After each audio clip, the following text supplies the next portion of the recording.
Maybe you've seen LED screens used for conferences, videos, and advertising displays. But what is the effect of upgrading the LED screen?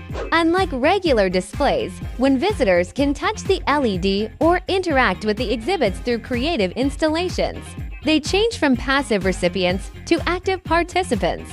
For games, LED screens with appropriate sensors can be used to perform any type of air and touch operation on the screen.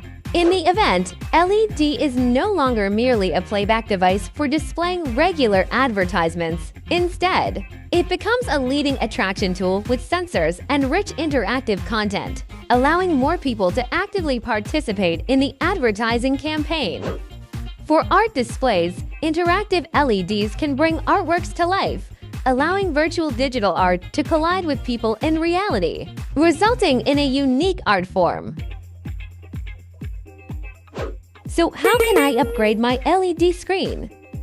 Want to know how these types of projects can be realized? Contact us directly. Not only are there affordable mature products for sale, but we can also provide customized services for your creativity.